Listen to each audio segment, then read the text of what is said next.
ladies and gentlemen, to another episode of Pod People. I hope that all of you are having a great winter time. It is getting colder, the snow is falling, the leaves are all on the ground, the trees are dead, and it's time to stay warm and not lose your fingers. That is, unless you live in California. That is right. Then you are very warm. Yes, incredibly warm. Thanks, California, for stealing all of the warmth from the rest of the country. Can we get some of those wildfires here in Milwaukee? Come on, I could deal with a couple fires here and there, something to lighten up the scenery. And I hope that all of you enjoyed our Mike Flanagan episode and you have all been very careful around your mirrors. I know that I had a pretty bad experience in front of the mirror yesterday, but that was because my face has been horribly scarred as of late. I decided to get myself a mask to cover myself up. It's a nice mask.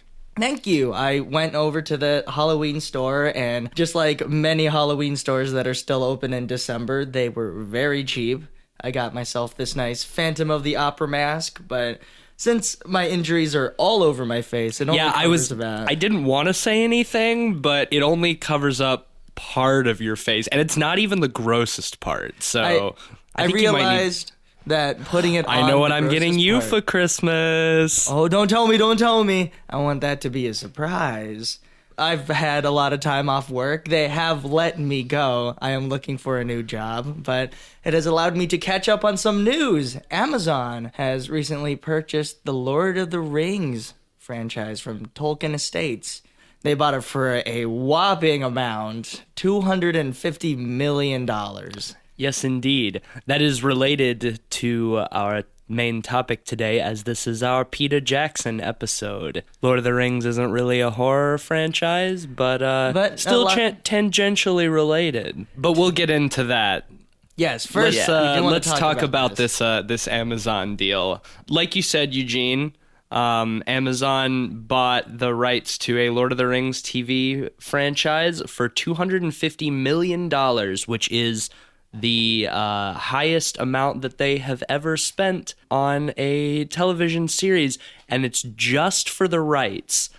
That's $250 million, not including any production costs whatsoever, just for the rights, which is absolute insanity. What do you think their direction is going to be post Peter Jackson? Because the Peter Jackson movies are iconic, and you can't really just imitate them if you're going to do new Lord of the Rings. Right. Well, they're saying that the series is going to be a prequel to the Fellowship of the Ring based on stories from Tolkien's universe. So I don't know if they're delving into some of his short fiction. That's what they paid $250 million for? Right. It's not going to be a reboot of the Lord of the Rings. It takes place in Middle-earth prior to the events of the Fellowship of the Ring. I don't know if they're going to be delving into the Silmarillion at all. To me, what this seems like Amazon's answer to Game of Thrones. Well, yeah, absolutely. But I think it'll be a little toothless in comparison. Most likely, yes. I think they're doing this at a smart time, though, from a business standpoint, because we only got one more season of Game of Thrones left, which may not premiere until 2019. And then after Game of Thrones is over, everybody's going to be looking for something to fill the medieval fantasy gap. And I think that that's why they're jumping on this right now, because they're thinking that they can become the new Game of Thrones. What do you guys think? Well, I just feel, is anyone really going to want the answer to the new Game of Thrones to be another Lord of the Rings series? I don't know. I don't know if I do. Also, I question the success of this, because we've seen The Hobbit, 3 movies of The Hobbit. I feel like they got diminishing returns. I don't know how many people saw the third one, but I don't think it was as many as any of the Lord of the Rings. I don't think so movies, either. You know, I did go see the third one in theaters, and all I can say is it was better than the first one. You mean you don't like the barrel sequence? That was the second one, Ben. get your shit together. Wasn't that in the first one, though? Because Nah, the fam. second one was all Smaug. No. Smaug. Smaug only showed up at the end of the second one. The barrel scene was definitely in the second one. I remember watching the second one in a high frame rate. Reminds me of like a British soap opera or something like that. It does not translate well for film. That sort of no. High frame rate is one of those fads I'm glad died out immediately. Yes. big mistake. It's not really Uncanny Valley, but it gets into that same kind of territory for me where when I'm watching something in high frame rate, it just makes me like viscerally uncomfortable. Just looks Well, yeah, weird. the problem is, we've been conditioned all our life to see movies as 24 frames a second.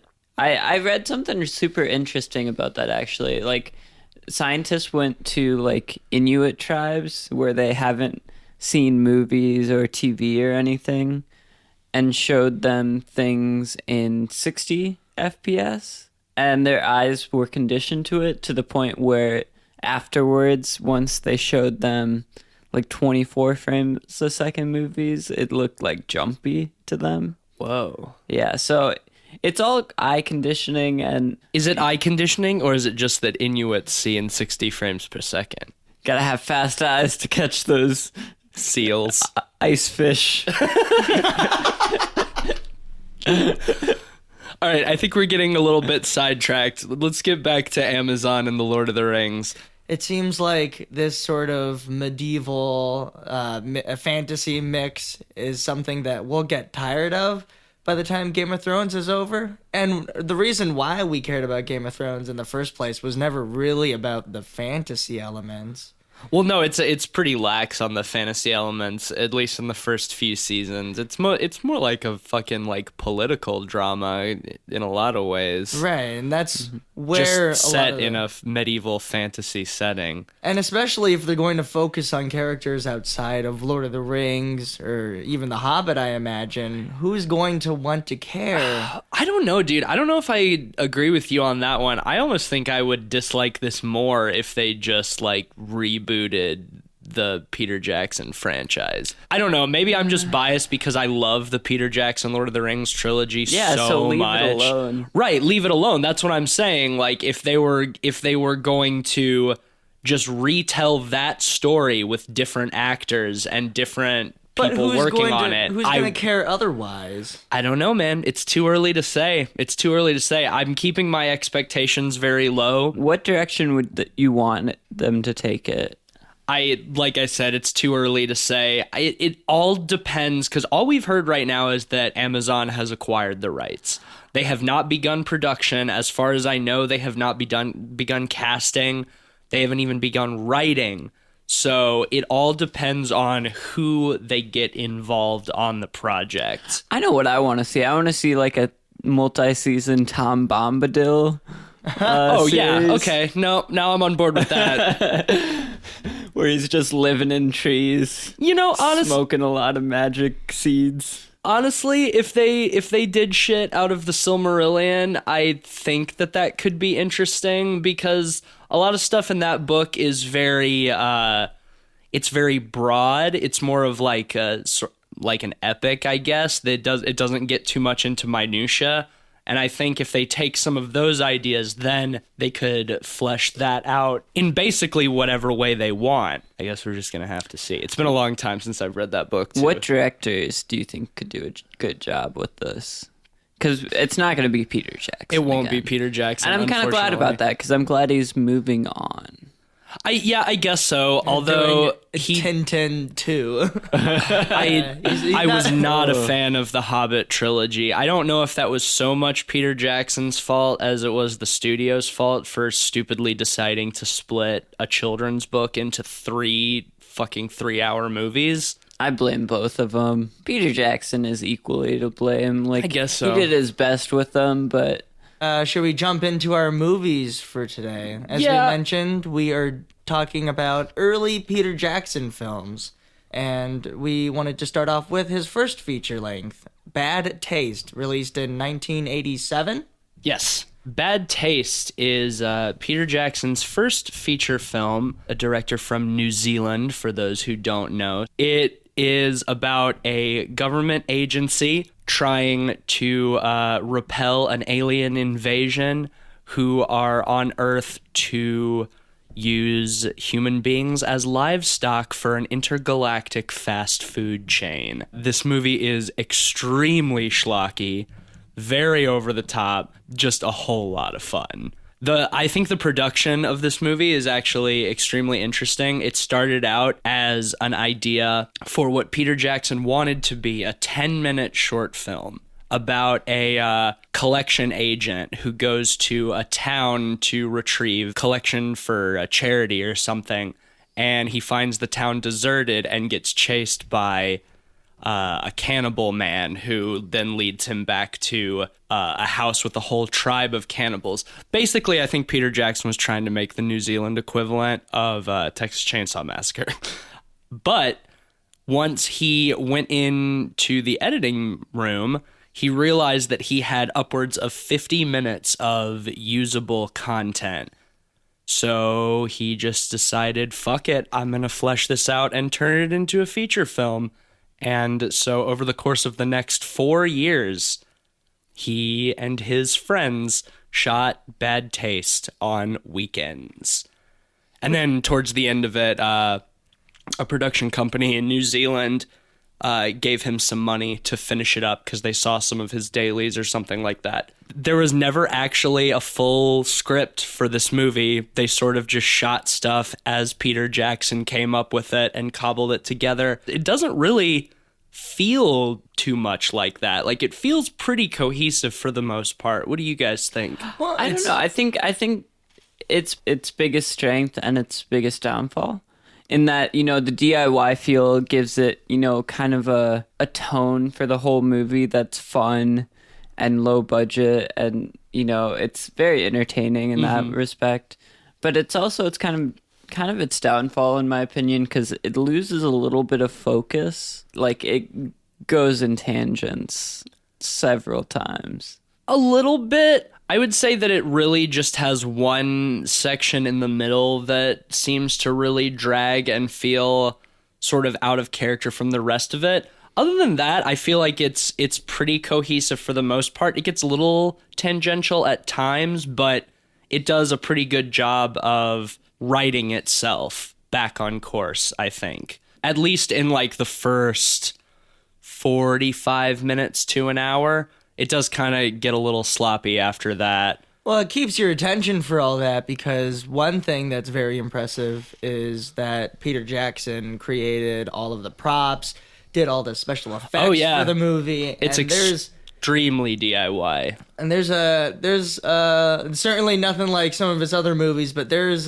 plenty bit of gore and some great little moments in this film that show an energy that you find that really you want to seek out in a movie like this. Just his early stuff is just so wild to me that he went on to create something like The Lord of the Rings, like something so serious, so polished, really well done.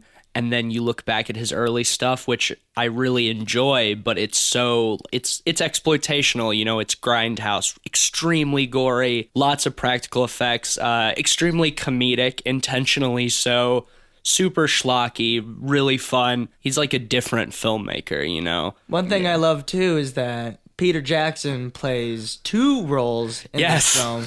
One of them, he plays a member of this government agency, which, first off, they say they work for the government.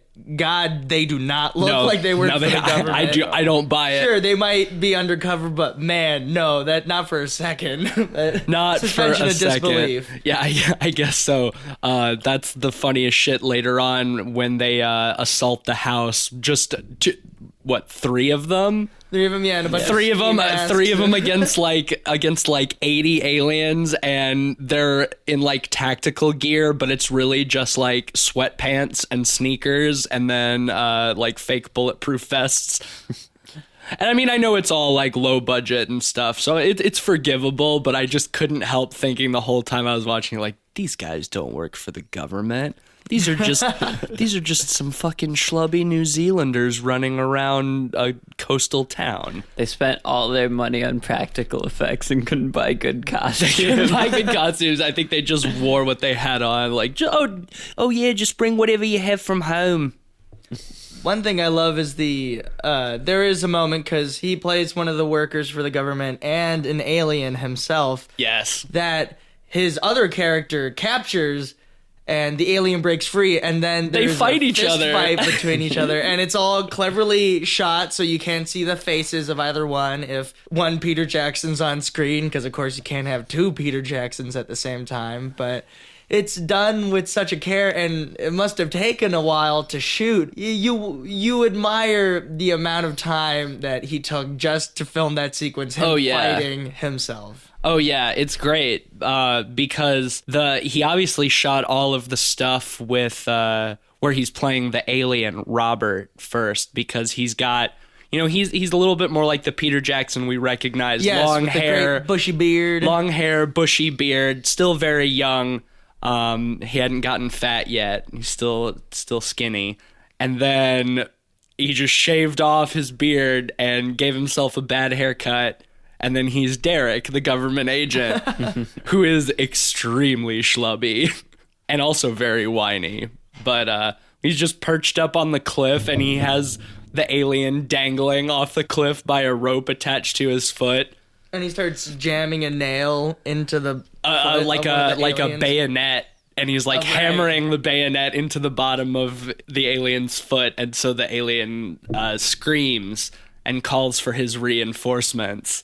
And then we have a nice little shootout on the cliffs with fucking Peter Jackson in a Doctor Who scarf with an Uzi shooting at aliens. I just find this movie so enjoyable. I really do that too. Yeah. You want to watch a movie to be entertained sometimes, and certainly something like this, it's not trying to deliver any sort of grand message. It's just trying to provide you with some guts and gore and spectacle. It delivers on that fully. It's full of just great slapstick moments. Like, Peter Jackson does like slapstick comedy really well, and the combination of gore plus slapstick, I think, is a really, really excellent combination. One thing I couldn't help but think is that why there's that barrel scene in the second Hobbit movie where he's going down the ravine hitting all the orcs. Maybe he thought he wanted to add some of that slapstick back into his filmography. Yeah, maybe, except it does not. It does not work. It does not work in that context at all. It works for something like this.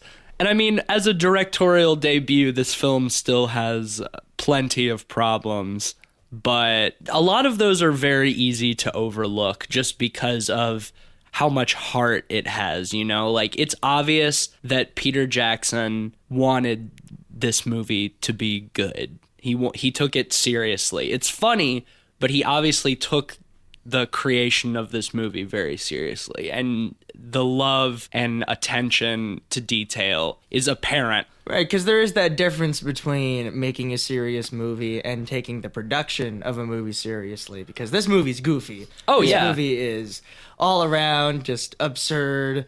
But self-aware. But there's still that time, like, having to craft that fight between him and himself. Right. And some of there's one moment later on in the film where there's an explosion that occurs with a rocket launcher, and we see this rocket shoot through the air, which I thought was like impressive. something on a string. Right, just shooting through, but stuff like that probably takes a lot of time to set up. And oh, I'm sure, but all that stuff that we'll get into at the end was certainly once he had a little bit more of a budget. Yes, because like you mentioned, he did the majority of the effects and prop design himself. Like, all of the alien costumes he made himself. Like, he baked the masks in his mom's oven. Like, the shape of the alien heads is bent back because that's the only way he could get them to fit in the oven. He built all of the guns himself. There's not a single prop gun in this movie that he did not build. I think most of them look pretty realistic. Yeah, I think he did a good job. I think all that stuff, works really well. And the gore and the practical effects in this movie are very good. Yeah, it's definitely the high point of the movie. Absolutely. And it's kind of a precursor to Dead Alive in a lot of ways. Definitely. What I love so much is one of my favorite things in this movie is after he fights with the aliens on the cliff, Derek gets thrown from the cliffs, and we see him like splat below, and there's just blood everywhere, and we just assume he's dead.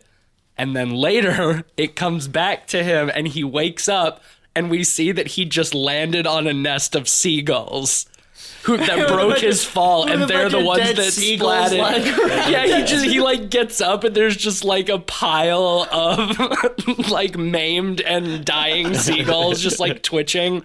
But then we see that he's not completely uninjured because the back of his skull has split open, and this like flap of skull keeps falling open, and his brain keeps falling out. Right. And so he has to, because when it opens, he starts having like seizures. So he has to find ways to keep his skull closed.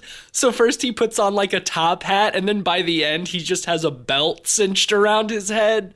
And every time his brain falls out, he just keeps like picking it up off the ground and stuffing it back in. And it's so gross. I want to know what they made those brains out of. It must have been like chicken livers or something. Like it's definitely like real meat. Yeah. It looked slimy and disgusting. And I loved it. Absolutely repulsive. And it's so great. And then there's that scene where an alien who has the top of his head shot off earlier is just being like eaten by the alien Peter Jackson with a spoon. He's just like scooping brain matter out of the like blown off top of this alien's head. It's so good. There is a part where it does start to drag for a while in the middle when these government agents sort of like assault the alien compound. They're in like this old house. It just becomes a very generic like shootout. Right, none of that stuff is very impressive. No. But it's just for that moment, because for most of the movie, these aliens are just people dressed up Right, they're like, in human form. Right, they're like in steel mill worker uniforms. Yeah, they're just in like blue denim, coveralls, yeah. like blue denim coveralls. But then after they rescue that guy and the shootout occurs, they start to transform and turn into the aliens, which just helps bring back more of those effects that you want to see. Yeah, once the aliens like reveal their true form, it definitely starts to pull my attention back because they're so ugly looking. They're so gross. They have like they have like these big bony ass plates that like burst out of the seat of their pants, so they're just running around with like their ass hanging out. Here's a question I have for you guys. Okay, so do you think if they started with a full script for this, that it would turn out better, or would it ruin kind of the lo-fi DIY charm of it? You know, that's hard to say, honestly, because I would not have guessed that it didn't have a full screenplay already until I read that, you know? It doesn't come across as too much of a jumbled mishmash. Honestly, for me, the fact that the movie is the way it is without a proper script leading the way, that it probably succeeded because of that, or that it wouldn't be any better if a script was actually written. That's kind of how I feel too. Like if he can succeed with this film doing it the way he did, then I don't know, maybe if he had thought it out more, it might have been worse. He might have overthought. That's what I'm thinking, you know, because especially with the first film, you know, you have to have kind of that fuck it charm. Right, exactly. And I don't know if that would be there if he, like, took the time to write everything out. Another thing is that for the majority of the production, they were filming on a 16mm camera that did not have the capability to record sound. And then they were finally given a camera that could record sound later, but they all did not know how to record sound. So what they did record was totally unusable. So everything in this movie is all ADR and Foley. And I was thinking about that at points, and there's some moments of like pretty dense sound design, And I'm just thinking about all of the work that must have gone into making all of the sound effects and like the soundscapes for this movie. From personal experience, knowing how long Foley and ADR takes, for even just like a 3-minute clip of a film. To do that for an entire movie that's an hour and a half long must have taken fucking forever. Yeah, the sound was kind of giving me like Giallo vibes at times. A little bit, like, yeah. All those Italian movies where everything is ADR'd and dubbed. Right. It like worked like a Dario Argento film or something. Yeah. I love that stuff though. I think the over the top stuff really helps this movie. The editing is sloppy. I won't say it's bad, but it's sloppy. You know, it's obviously like somebody's first real attempt at a film, and I think to really embrace the schlockiness of it is really what does this film the most justice. Yeah, it saves this film in a lot of ways. Absolutely. I do want to talk about the end of the movie. Once they escape and then one of them decides to go back and blow up the house, and like the alien leader is trying to leave and he blasts off into space, and it's just the house is the spaceship. It's not like the spaceship or the house turns into a spaceship or there's a spaceship inside the house.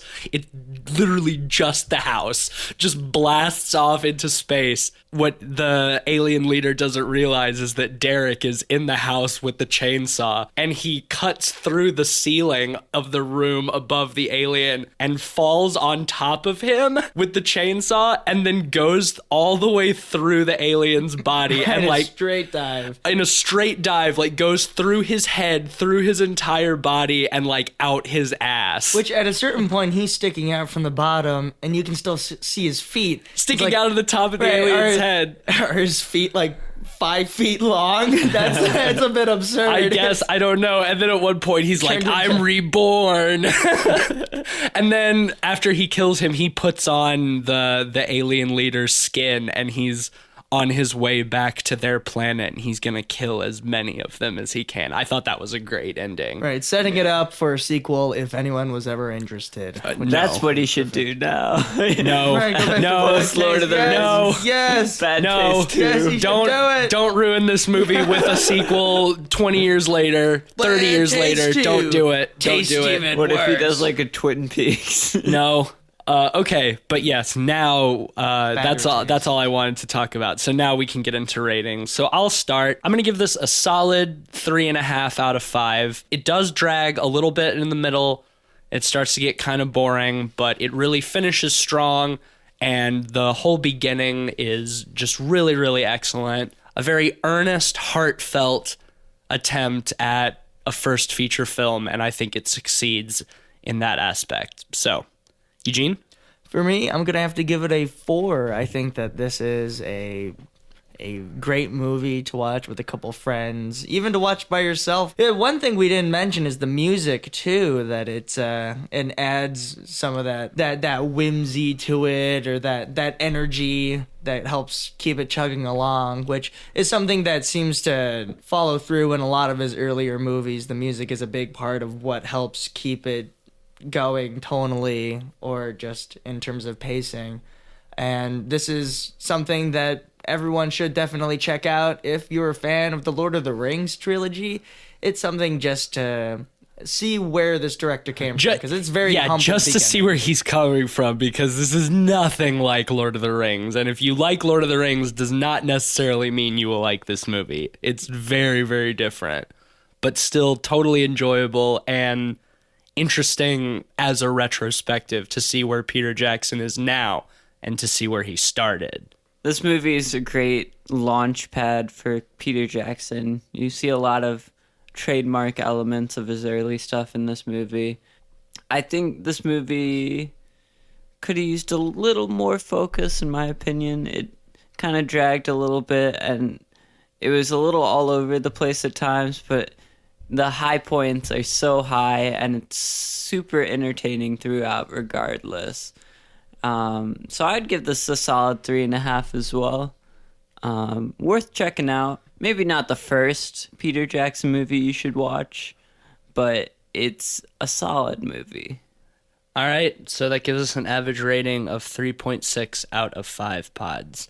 And with that, Eugene, why don't you tell us about his next film, Yes, Dead Alive? that's right. Well, in between Bad Taste and Dead Alive, there was a movie, Meet the Feebles, Oh, yeah, which that's was sort of right. a spin-off or something inspired by the Muppets, bunch of puppet characters all trying to, they were like in a rock band or something of that sort. I have not seen it. I haven't either. It is something special. I'll tell you what. It takes the ideas of the Muppets and makes them like the grossest thing you can imagine. It's just a nasty film. And certainly this movie that we're going to be talking about, Brain Dead, is something closer to Bad Taste in terms of its gore. And oh boy, we will get into the gore. This movie begins off in Sumatra. Well, yes, it actually begins on Skull Island, which is Peter Jackson's homage to King Kong, which is one of his favorite movies, the original 1933, 37, Right. which he then remade after Lord of the Rings. And there is a archaeologist, a white person of some kind coming into this island trying to steal off this animal, and he's trying to take it to a zoo, which good on this zoo for trying to find this one specific monkey all the way off in The Skull Sumatran Island. rat monkey. Sumatran rat monkey, that's right. And he is ambushed by a bunch of natives, and while he is escaping, he gets bit by the monkey, and all of the other locals that are helping him out kick him out of the car and chop his arm off because they tell him that he's got the bite. They cut off his left arm, and as he reaches over, they see he's been bit on the other arm, and so then they chop that one off, and then they see he has a bite on his head, and then as they swing down on him, there's the title sequence, blood splatter, brain dead. I think it's a fantastic way to start off and let people know what they're in store for. Which Yes, is we a should wonderful mention gore fest. we should mention in terms of the title that if you're in the States, this film is titled Dead Alive because there was already a film when this came out called Brain Dead starring Bill Pullman and Bill Paxton. So internationally it is Brain Dead, but in the United States it is Dead Alive. Which I made the mistake of watching Brain Dead when I was a very young kid, and I had heard about Dead Alive, knowing all the goriness, and I was, suffice it to say, very confused throughout the whole film. I stuck through until the credits rolled, and I'm like, when's the lawnmower show up? So you watched the American Brain Dead thinking you were getting Dead Alive. Exactly, and I was very wrong. This Brain Dead, or Dead Alive, is all about a boy, a man, you could even say. A man-boy. A man-child named Lionel, and he is that because he has a very overbearing mother who is constantly nagging at him, trying to keep him close, doesn't want him socializing with all the little hussies in town, specifically this girl who works at a shop named Paquita, who becomes a romantic interest of his in the film. And she becomes infatuated by Lionel because within the first 5 minutes of this film, she's getting a tarot card reading. Which, From like her grandma or something. right, from her grandmother. One thing, this film moves at a pace which I think is so breezy. This one, compared to Bad Taste, this does not lag at any point, to me. Absolutely. Yeah, I wouldn't say it's rushed at all, but breezy is a good way to describe it. Yeah. It moves along at a good pace, not too fast to begin with, but then really picks up its momentum, and then by the end, it's just wild. For a goofy slapstick film, they still add enough detail to these characters where you're not just waiting for the next scene to start. There's some lost in translation, flirty business that occurs. They go along together to the zoo, and Lionel has a vision as he's staring into the water, which that must be rough for him. It seems like anytime he's near water, it's going to be an issue. But it's of his father drowning when he was a little boy. Do you think he sees that anytime he takes a shit? Like sits down, like he like sits down on the toilet and toilet's flushing, and then he has got like gets triggered and has a flashback. I think he just does it in bags. I don't think he can use the toilet. Oh, you're right. Yeah, he probably shits in bags.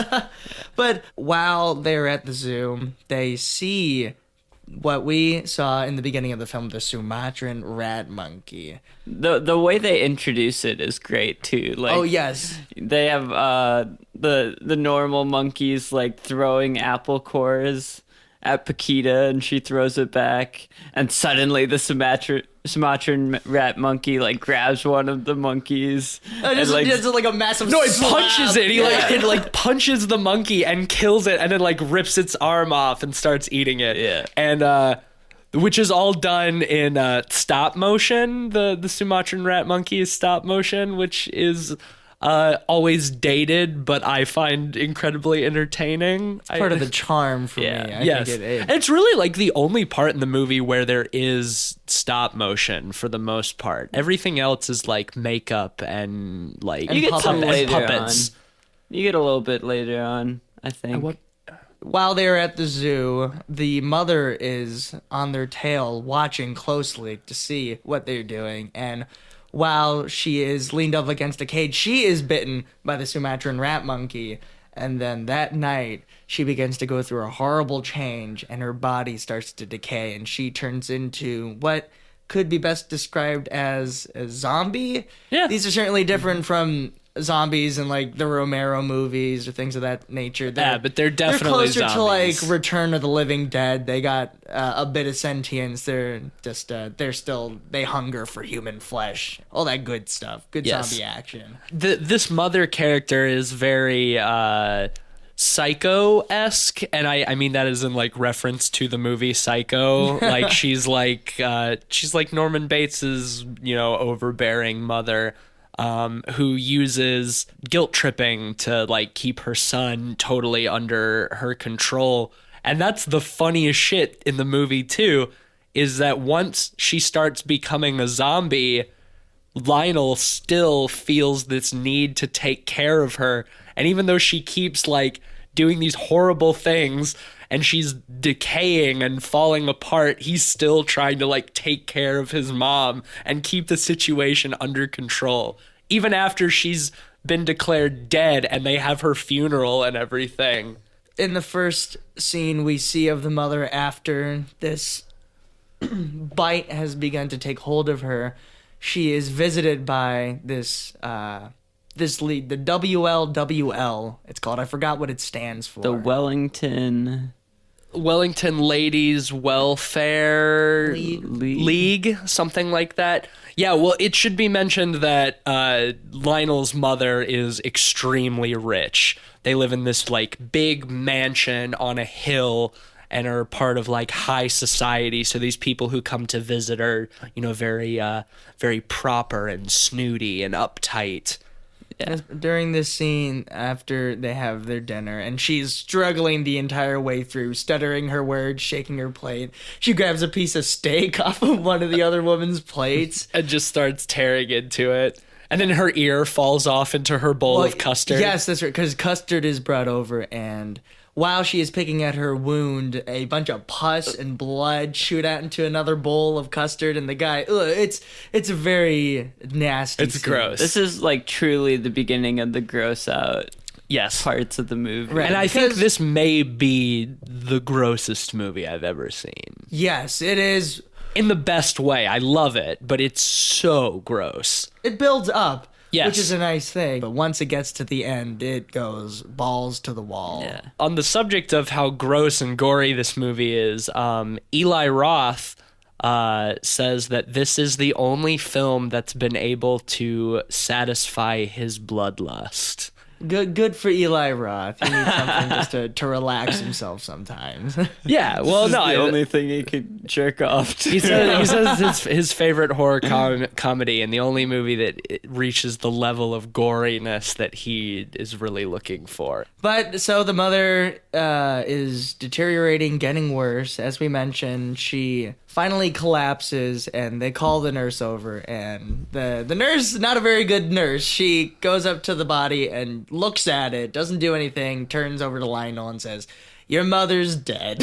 Well, yeah, she the mother's like seizing on the floor, and then she like dies, and the nurse just like touches her neck real quick. She's like, "Your mother's dead." No attempt to resuscitate, no CPR, and then of course gets the fuck bit out of her by the zombie mom. Yes, and her head is torn almost entirely off. It's just dangling from the back, and so this nurse becomes a zombie and stays for the remainder of this film as well. There's a delightful cast of zombies that we have. Yeah, that's what I like about this movie too, is that there's like, you bring up a good point, is that the zombies are still like characters. They're never like just zombies, you know, like they still have sort of their own personalities a little bit. The mom is like the first, and then the nurse, and then it just keeps adding to this like wacky, over the top cast of zombie characters as it goes on. Because once the mother escapes the house, once he's trying to keep them contained, and she gets hit by a trolley and slams through the window of the shop that Paquita works at, as Paquita and Lionel are talking to each other. And I believe at that point is when they have a funeral for the mother, and that's when, after the mother is buried, he goes to dig her up so he can still give her. He gets sedatives from this very strange man who's implied to be a Nazi, a Nazi veterinarian. Yeah, who keeps giving Lionel tranquilizers. Well, I don't think he keeps giving him. I think he just gives him that massive bottle, that huge jug of tranquilizer that just says tranquilizer on it. And yeah, Lionel keeps like taking this big syringe and injecting the tranquilizer like up his mom's nose, and that'll like knock her out and sedate her for a little while. Well, while he is trying to dig her up, he is attacked by a mob of New Zealand ruffians. What are they doing in the graveyard? Getting drunk. True goth shit. Getting drunk in the cemetery. And they try to like rob him and start like pissing on his mom's grave. Right, it's like they try and call him a sicko for digging up the bodies, and they're like, but they're the ones hanging out getting drunk in a graveyard. What sort of cliche is that? When did kids ever want to hang out in cemeteries? Why was that ever a thing that seemed to be a part of like horror movies and I don't know, pop culture? man. I don't know. I wouldn't enjoy it. I guess I did do my fair share of late night cemetery exploration when I was a kid, but piss on any graves? No. Dig up any bodies? No. Much too superstitious for pissing on graves. But as the leader of these ruffians is pissing on Lionel's mother's grave, his mother reaches up through the ground and grabs him by the dick and just like eviscerates him. Starts demolishing the motherfucker. And he becomes one of the next zombies that becomes part of that whole troop of monsters. And the priest, who we see earlier in the film, hears this ruckus, runs out. He turns out to be one of the best characters. He's my favorite character in this movie. The priest is the best. He's a kung fu He also priest. has the greatest line in the movie by far. Yes. Oh, God. I kick ass for the Lord. He just starts like kung fu fighting all of these zombies in the graveyard. Massive kicks, just... Oh my God. He's so good. He's like fucking Bruce Lee. He like rips one of their arms off, both of them one by one, after he like kicks them in the face multiple times. There's many great scenes in this movie, but I think the priest fighting the zombies in the graveyard is my favorite scene. He literally sweeps the legs off of one of these zombies. It's fantastic. the most excellent shit. Unfortunately, he does end up being killed shortly thereafter. He gets like thrown onto like a statue. Yes, that's like which tears through pointing. his That's like stomach. pointing up, and it like pierces through his guts. But he gets bit before then, so he That's right, yeah, also he does get bit. He becomes another addition to this whole group that Lionel keeps within his home, trying to keep He's them trying contained, to feeding feed them them custard. And like custard and like scrambled eggs and shit. And that's one of the really gross scenes too, when like he's trying to feed the nurse and her head keeps falling popping back. off. So Yeah. he just starts like shoveling eggs like down her open throat hole. Honestly, that's probably the grossest part of the movie for I think me. so, yeah, it's pretty nasty. When he's trying to feed the nurse and you just see it coming out of her neck like slime. And then that is when his uncle, I believe, who Yes. is shown to just be this very, very pudgy sort of asshole character. Nasty pervert. He's sort of feeling up, greasy. looking at Paquita, and Definitely very Harvey Weinstein. yes, yeah, Weinstein-esque. Very Weinstein-esque. Fat, gross looking, greasy, sexual predator. He hits all the major check marks. And while he's at Lionel's home talking to him about how he was supposed to inherit the house. He's trying to And a bunch bully of money. Lionel out of his inheritance, Yes, basically. he's one of those. He's looking for the money, that estate. And this provides a distraction for the zombies, the nurse and the priest, to bang. And they bang for just like a couple minutes, but then the woman immediately gets pregnant. Yeah, and like an hour later has a zombie baby. Yes, which gives birth to my favorite character and one of my favorite scenes in this movie. Well, we should also mention that the gross Harvey Weinstein uncle overhears the banging and thinks it's like a donkey porn stag film. Yeah, and he's like, oh, let me see. It's like, no.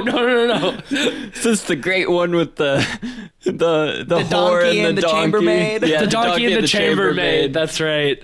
Yeah, do you want to talk about the Yes. scene where Lionel takes the Yes, zombie baby I to do. the park? Yes, which I don't need a real explanation for why he would want to take this baby out to the park, but it provides for a great scenario where the baby is behind his barbed wire in this crib, and he has a toy in front of the baby, which the baby grabs onto, starts tearing it apart, and he ends up letting go of the carriage, and it starts wheeling down this hill. The baby looks very gross. Yes. I'll have to say too. I can't. It's like a baby sloth, basically. Sloth from the Goonies. From the Goonies, yeah. Yeah, just in child form, probably just like a midget in a suit. At Right. times, yes. Yeah, no, At times most of the it's time very it's a obvious. puppet. Most of the time it's a puppet. Other times it is just like a small man running around in Yes. a mask. Which, hey, we gotta get work somehow. That begins this whole scene where Lionel is trying to rally the baby up, trying to stop it from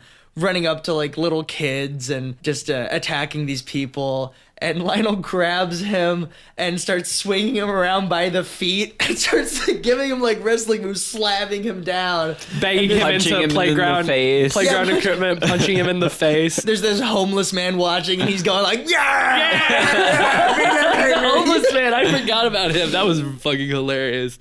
And he gets knocked down. He's by a swing. The baby starts crawling over to him. He pulls the swing back, slams right into the baby's face. There are these mothers watching in a horror as he's trying to stuff the baby into his bag. And He just ends up putting it in like a satchel and carrying it away. just fantastic. No real rhyme or reason. It's just And in perfect like slapstick punctuation, once he gets the baby into the satchel, he makes eye contact with the like horrified mothers, and his only explanation is just hyperactive. yes. Just a great little joke to sprinkle on. So funny, dude. Okay. Peter Jackson knows his fucking slapstick. Yeah, Peter so that's- Jackson has like studied his fucking like Marx Brothers and Three Stooges and shit. Yeah, and it really comes out the most in this movie. Yes. There's so many times. There's where you plenty just of it. There's plenty of it in bad taste, but this is like the fucking piece de resistance of gory slapstick humor. I think it should be mentioned that fucking the actor who plays Lionel looks like the love child of Sharlto Copley and Tim Roth. Yes, it's very uncanny when he returns home. The uncle has discovered the basement where he's keeping all the bodies. And since they're all sedated, he doesn't know that they're zombies. He just they're all thinks just a bunch of stiffs that Lionel's digging up. He's gone mad. And he tells him, you give me the estate. He calls the police, and he's already on the phone, and he says, I'd like to report a multiple murder, and then hangs up. He's played his hand a little too much. The police will be asking questions. Yes, definitely. But yeah, he tells Lionel that Lionel will give him all of the money and the estate, and then he won't tell the cops about the corpses that he has in his basement. And so Lionel agrees, and immediately the uncle invites over like well over 100 people for like a housewarming party. A giant, massive party, which looks like a 50s swing. Like everyone is dressed super old school. Apparently, and it's never said anywhere in the movie, but this movie is supposed to take place in the 50s. Really? Yeah. Oh. I mean, Yeah. I guess that kind of makes sense. It does. Thinking Right. back on it, it definitely does make sense, but they never say that at any point in the movie. Yeah. But it explains a lot in terms of like costume and the fucking Nazi veterinarian Right, and yeah. the like old-timey radio that they're always listening to and That's true, that's the swing party. This is the point in the film when it goes balls to the wall. Yes. The From here to zombies- the end. Lionel tries to put down the zombies, but accidentally gives them a stimulant. An which is- animal stimulant. Yes, animal stimulant, not for human consumption. And they come out stronger than ever, and they start tearing through this party, ripping people apart. One woman gets an arm shot, ripped directly through the back of her head. Yeah, like punched through her head and the arm comes out. Like the gore in this movie is like, it's very creative too. Like, right. It's not just people getting bit in the neck. It's not and like just arms getting torn. having their limbs pulled off. Like the guy who tries to come through like the dumbwaiter and gets like all of the flesh pulled off like the bottom half of his body, little and he just Slim has Jim bones. the little skeleton legs poking out left. Like And the first guy who gets killed, his rib cage gets pulled out. Yes, of his Or entire the guy body. who gets his face pulled off and Oh, you just yes. see the muscle under his skin. I think the party is actually a really smart setup for this final scene. It's a good way to get a lot of people into one place so you can have just like this massive like zombie infestation all in one location. You know, I think it's infestation all in one location. But yeah, I really like that. It doesn't feel too contrived or anything. It's not just like, oh, now the whole town is infested with zombies. It's like just this party. It's like a zombie party. If you like pass out when you see blood or something, this is not the right movie. Well, if you pass out when you see blood, you're probably not listening to our horror movie podcast. So, would you say this like party scene is probably what, like the last 30 minutes of the movie? Like it takes up, like once the zombies take over the party, like it takes up a good chunk of the movie. I'd say that's about right, because you still have, it's then not just about Lionel. It's you got the uncle who's still trying to fight off zombies because of course he's at the party. Paquita was there as well because she wanted to try and talk to Lionel because she wants to keep trying to reach out to him as he's sort of gone crazy trying to keep all these zombies in his basement. It just provides for different scenarios for each one to try and roll through. Lionel learns the terrible secret as he's up in the attic being chased by an intestine monster. Yes, one zombie who keeps getting dismembered piece by piece and continues to chase him. The punk zombie. The punk in the zombie, graveyard. yeah. His guts come out at some point and they take on a life of their own, and it's just this Which happens massive... a couple times, like his legs also move Yeah, on their man. own. Just a lot of body parts just sort of acting by themselves. My favorite part of the intestine monster is once he like gets out of the body, he like looks in the mirror. Yeah, starts like glamour posing. starts like preening. It's a very cute intestine. Yeah, monster. it is. Yeah, for a pile of guts, intestines, and lungs and spinal cord, he's kind of cute. Cute, but Cool, he because learns, he's got a little face. He's got a little face, yeah, a little face eyes, looking thing. Yeah, little mouth, which I'm pretty sure is the butthole. So. might be. Yeah. But Lionel finds a chest up in the attic filled with photos of his father with this blonde woman who is not his mother. And so we discover that the mother actually murdered the father and this woman.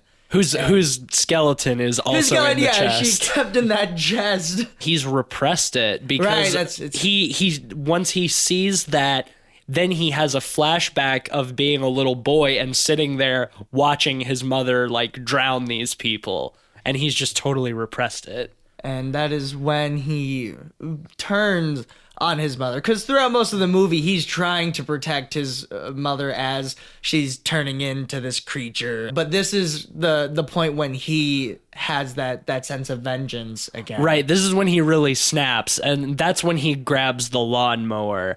And we get to maybe one of the most famous scenes in horror movies in general. I think any connoisseur of horror knows the Dead Alive lawnmower scene. Yes, which is just a moment where the blood squirts and splurts everywhere on screen. There's not a place in that house that isn't covered in this. Well, it looks like tomato paste. It's very thick. I read like a bunch of chili.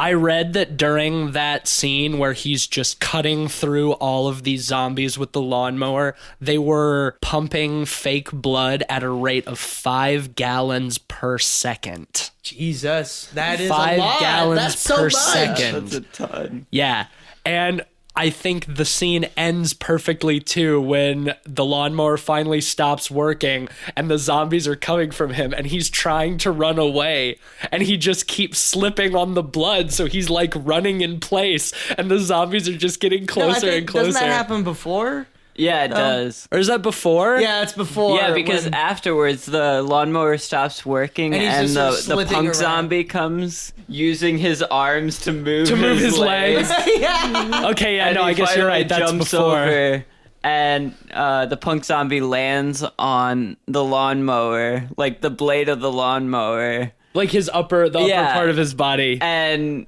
he can't get the lawnmower started. Lionel can't. And he keeps pulling at it, and eventually it starts, and you just see the guy start spinning on the Spinning lawnmower. around. That's right. Okay, yeah, the running in place on blood was before that, but that part makes me laugh a lot. Like, it's just Very slapstick. again one of those like super slapstick moments. He's just running in place. It's like a cartoon or something. Yeah. And if that scene and that whole event in the film with the party and the zombies wasn't enough, we finally see the mother's final form, because she has not emerged yet with all the other zombies. Yeah. Well, And you have the uncle. Uncle who chasing is- around the baby. Yeah. He keeps getting hit in the nuts like constantly. Only by the baby, too. Like, he kills dozens of other zombies without even thinking twice. I think I read that the final count is in that last scene. He gets hit in the nuts like 5 separate times. Wow, nice. Which is very funny. It shouldn't be as funny as it is. Like, getting hit in the balls is such like a cheap joke, but at the same time, it's still so funny. Yeah. But he chases the baby down into the basement, and while he's there, we see the mother, and she is turned into a massive creature, probably like 10 feet tall or something Giant, like like that. a giant, like He- bloated A real beast. thick lady. Yeah, yes, very thick. Ooh, she thick. One of the practical creatures that they created, it lumbers around, and it has a massive ass and Huge, giant giant ass, giant tits. It's very gross. the thickest zombie I've ever seen. But it's impressive. It's great just after all of those zombies and all the gore from that, then you end with this giant, massive puppet that towers over like everything else. I wonder exactly how they did it, because it is very big. It's too big to be solely puppetry. I think it has to also be animatronic in some way. I think they used some claymation and modeling as well. With Did they? It doesn't look like it, but I guess you might be right. And it provides for a last final conflict between Lionel as he confronts his mother with the truth that she murdered his dad and has manipulated him all his life. He ends up getting caught in her belly, almost like him returning back into... Well, yeah, her lower body, like, opens up like a mouth and, like, sucks him back into her womb. And then he has his symbolic moment of rebirth as he hacks his way out with this giant amulet that Paquita's grandmother gave him that's supposed to, like, protect him or whatever. He's reborn, yes, so to say. Very, very symbolic. And she collapses back into the house, gets destroyed in a giant ball of fire as she falls in. The flames plume up. It's a wonderful visual, just the house on fire as they slide down on a little zip line to safety. Yeah, and then Paquita and Lionel walk off into the sunset, basically. Well, it's nighttime. Metaphorically, walk or off into the moonlight. Figuratively, excuse me, they walk off into the sunset. And the credits start to roll. This has to be one of my favorite films that I remember watching this when I was a little kid, and I've loved it ever since. It's really so excellent. It's been rewatching it was great because it's been years since I've seen it before this, and man, it just hits so many high points. I will honestly say my one real problem with it is I honestly don't find Paquita's character that necessary. No, she's just a very, like, bubbly, of romantic interest in the film. But I mean, I guess, but I don't feel like the whole romance angle really has much to do with the rest of the movie, aside from just showing that, like, Lionel's mother is unwilling to let him be happy with another woman because she's so controlling. Yeah. It's just and like possessive. some silly For that reason, stuff. it didn't really bother me. I mean, it worked with I suppose the character so. development. It's not terrible, but it just like the scenes with Lionel and Paquita when we're getting those little like romance scenes, like it's not bad. It just doesn't do anything for me. You know, it's not so much a complaint as it is just one of the weaker moments. It's just movie. I just don't care. You know, I want to get back to the you know, over the top gory slapstick humor. Like that's what this movie does so well, and that's what I want. So for that reason, I guess let's jump into ratings. Let's just jump into it right now. So for that reason, I will give this a 4.5 out of 5. I think it's just for those few moments of love interest that I just don't really care about too much. That I'd take away half a star for that. Otherwise, it would be a pretty perfect film in my opinion. That was not an issue for me. I think this is a fantastic time. This is a great movie. And for me, I'm going to have to give it a 5. All right. I'm going to give it a 5 too. I think this is the perfect balance between slapstick and gore. I think it's a horror comedy, but it's not an in-your-face comedy like you get sometimes. Super quotable. Your mother ate my dog. I kick ass for the Lord. Just quote after quote. Just so many great moments. The zombie baby is a real standout. The only slight part that doesn't work for me is there's a slight drag when he's putting all the zombies down in the basement when he's giving them poison. That's just like a short 2 minutes. Yeah, and it's just a couple minutes. It doesn't even pose that much of a problem. It's still a perfect horror comedy for me. Great. It's great. Don't get me wrong, I really still enjoy this movie greatly just because I took off half a pod for the couple little things that didn't work for me. Like, this is still a great fucking time. I will never not love watching this movie, hands down. Truly a fabulous, wonderful splatter film. In terms of pure entertainment, too, yes, I think it's the absolutely. peak of Peter Jackson. Oh, yes. Yes, he hits his schlockiest heights, and it's excellent. All right, let's talk about the Frighteners next. Oh, boy, yes. This was made after Peter Jackson did Heavenly Creatures, which I guess is one of the films that really put him on the map. He was nominated for an Academy Award, screenwriting. Which I have not seen. Much more serious. Certainly compared to Dead Alive or Bad Taste. Yeah, Right? but the Frighteners is all about Michael J. Fox. He plays a medium named Frank Bannister who can talk to apparitions that haven't gone to the other side yet. He works with a couple apparitions to con people into paying him to remove the ghost from their house. And he realizes that this sort of Grim Reaper ghost is killing people one after another.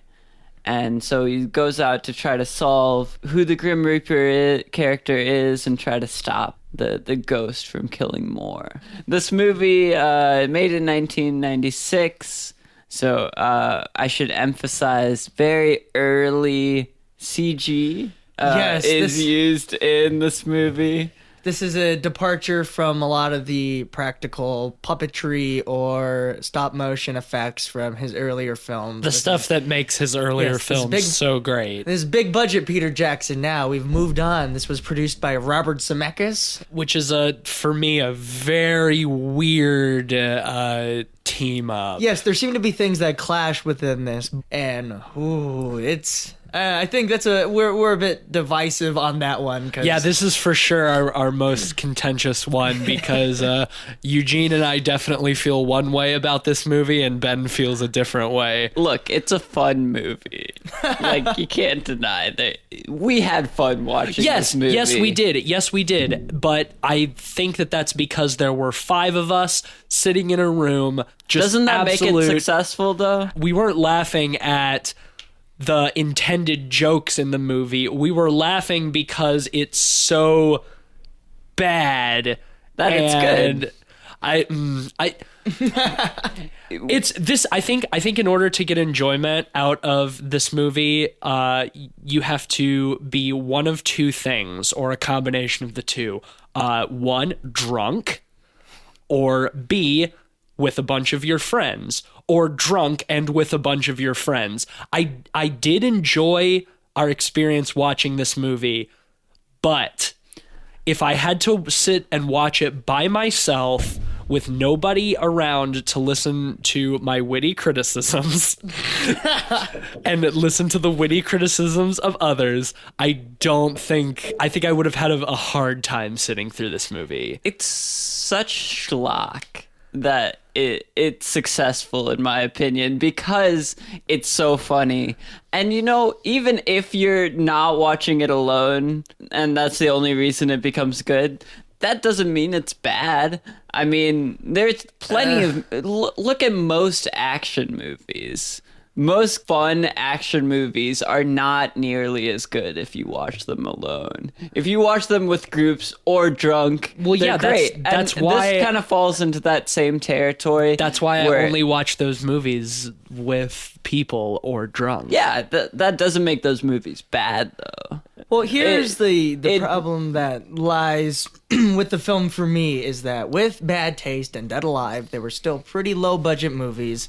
And so there's this earnest quality to him. It's the same thing. And very self-aware. This movie did not feel as much self-aware as those as the last 2 we've talked about. It's the same difference between, as we've mentioned, Thanksgiving and Thanksgiving 3, where it seems... Well, with this, it's the Hollywood influence that really seems to damage it, because it could have gone further. Michael J. Fox being a con man who can actually talk to spirits is something that they don't dive into very much, because they're also tackling this spirit killing people, him trying to solve that, and it doesn't find a great middle ground between the absurdity of... Yeah, because these ghost characters are also really damn goofy. They are the comic relief to Michael J. Fox's character.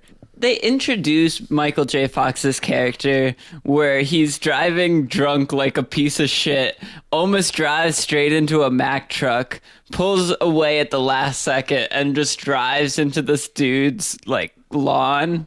Are we sure he was drunk though? Because at that time, yes, it seems like he's drunk, but throughout the rest of the movie, even when he's not drunk, he's still the worst driver on the face of the planet. He just seems like a bad. A thing about his character, he can see spirits because he got into a car accident with his wife, which, if you're going to make your character drive very poorly throughout the rest of the movie, don't make that the main reason for his tragedy, because then it feels like he deserved it. I mean, it makes sense why he crashed. He did deserve it. Well, yeah, but then they try to imply it's because he was drunk. But I think it's just because he was a fucking shittiest driver. He's constantly drunk, though. Actually, it's probably just his Parkinson's. We never see him drinking in this movie at all. So if he is drunk all the time, then he's just getting plastered off camera. Let's talk about the apparition sidekick. So you have this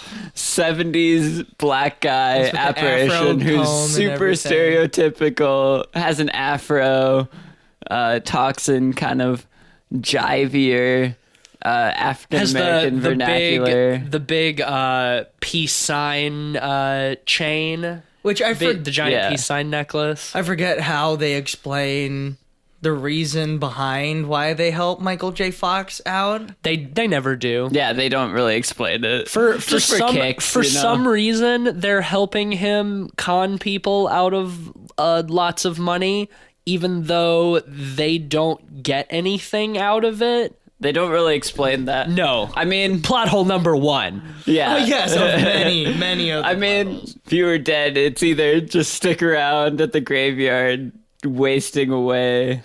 I guess maybe they just do messing it for with fun. People. Yeah, it's probably just for fun. These ghosts look very bad, too. They're just, like, transparent and blue. That's it. It's so funny That's to how me, you know they're though. ghosts. Oh, my God. Well, like... You guys hate the CGI. It's so bad. It's bad. And that's why it's hilarious to me. Because it's dated so poorly that it just becomes so funny to me. I think there is that issue between the effects in his earlier films. Those are all poorly made in a way, but that they work. And they work in the context to the comedy. Of the film, yeah. They seem to add to the comedy, but when you look at CGI in these older films, it's a different sort of feeling. I think one thing is because the amount of effort that goes into creating that, it requires so many hours and a lot of time working at a computer, whereas with a puppet, you have it physically there, you're playing around with it. It doesn't have that same amount of energy as looking at something goofy, a goofy the puppet compared feels to a more goofy cartoonish, I think is a good thing. I understand your attraction to it and why you find it funny, but for me personally, it has the opposite effect. It takes me out of the movie. You're never really invested in the movie. Not in this movie. This movie. That's for damn sure. It's campy in the way that, you're kind of looking at it from outside the whole time. I don't know. It just feels so disjointed to me and so inconsistent. Sort of like Eugene mentioned, it feels like 3 or 4 different movies all badly rolled into one. I never feel like they're taking themselves too seriously, though. At any point, I feel like they're taking themselves more seriously than. What point do you think they were taking themselves seriously during? Because I think every element is over the top and schlocky and campy in a good way. I would say the serial killer stuff is the closest they get to straight lace, but even that is silly. You have fucking Jake Busey, who looks exactly like his brother as the serial killer, just over the top, like killing people, trying to get high scores. The stuff with the doctor love interest and like investigating like the daughter who was of the old woman who was like dating the serial killer before he was put to death. All of that shit feels like it takes itself seriously. Well, one problem, the love interest between Michael J. Fox and the doctor character, who I need to look up her name. I don't just. That was funny to me because he first gets introduced to her because it's the wife of the guy who he drives into his lawn, and the guy's super pissed off, so he's like, you can bill me, and then he just gets the ghost to terrorize their house so he can not have to pay for fixing their lawn. And that stuff's fine. And like when the husband dies and then Michael J. Fox and Trini Alvarado, that's her name, go out to dinner and the husband is there and Michael J. Fox is like communicating, or he's like providing the mediation between the two of them, and then he just starts cucking the ghost guy. Like, that stuff's okay. I don't buy Trini Alvarado's infatuation with Michael J. Fox. Oh, this movie takes place over the course of what, like several days, and the only thing she knows him from is conning her out of several $100s. Well, I think she was interested because she saw the video about the numbers on the head, and Michael J. Fox mentioned something about seeing a number on her husband's head. Yeah, and that was the connection, so she was intrigued to continue investigating with him. But that shouldn't be a reason and I bought why she that. That was likes, fine. Why would she like Michael J. Fox over that? Well, yeah, and that's the thing too that pissed me off about it is by the end they try to make Michael J. Fox a sympathetic character, and he's just not. No, his they do character, not earn it. his character is just the scummiest. He's just so terrible. If they want to make him be terrible, fine. But embrace that shit. Don't make me try to care about this fucking con man who never learned how to drive and who just spends the entire movie causing massive amounts of damage throughout his little seaside town. I think that's why it works, though, because they celebrate that he's such a shitty person. If they made him unlikable, that would be awful. You think if they made him unsympathetic? They did make him unlikable. Well, he's then how is he sympathetic? Because they try to make him sympathetic, but he is unlikable. That's the thing. They celebrate how terrible he is by, the sympathy is because, you've gotten to the point in the movie where you're just embracing how terrible he is. Well, that's not the point. It's not like he gets worse as the movie goes. He's just sort of a bad person who never has a redeeming moment. And yeah, so that's you hit the nail on the head. When they get to that point, because at some point in the film, he realizes the only way he can try and fight this spirit is to die for a little bit. There's no redeeming moments in how he's trying to stop the Jake Busey character from killing dozens more people. I don't think so. Because there's that problem where, again, it's not that things might be taken too seriously. That's in service of the plot. It's that... I mean, everything in a movie is fucking in service of the plot. That's not true. That's absolutely not true. It just feels like some things are in service of character development. Some things are in service of plot development. He tries to stop the ghost of the serial killer because that's what the plot needs him to do, not because that has something to do with his character. I think it works for both, though. I disagree. Because their way of trying to make you care is that you find out the ghost killed his wife in that car accident. And so he has that sense of... He was also driving like a piece of shit. Yeah. Right. But we see that that wasn't the thing that killed the wife. It was the spirit going after them. So... Yeah, so he had his own motivation. Right, but it's weak motivation. It's not, and my feeling is not that things are taken too seriously, it's that things are just done poorly. And I don't feel like anything truly has enough of an effect for me to call it funny or... It's too inconsistent. See, what I don't understand is, you guys say it's not funny, yet we laughed at this movie more than we did at Bad Taste. Well, because this is something I was trying to explain with Matisse earlier after we had watched the films. It's that with Dead Alive and Bad Taste, I could have a great time watching those movies, and I don't feel like I'm laughing at the film. I'm not laughing at any poor choices, any poor decision making. I'm not like The Room, where that's funny because of all the poor choices that went into it.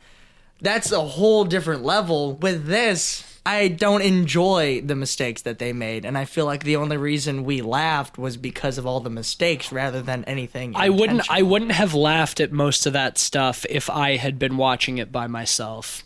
That's the thing. I won't call this like a laborious viewing experience. I mean, No. it certainly would be a lot harder to sit through if we were watching it, if I was watching it on my own, but It was the sense of camaraderie that we had that made it entertaining for me. I genuinely believe that if I didn't watch it in the setting I did, I don't think I would have laughed at all. I That's don't why think I would it's have laughed at all. arguably a perfect midnight movie, though. It's because it works with crowds.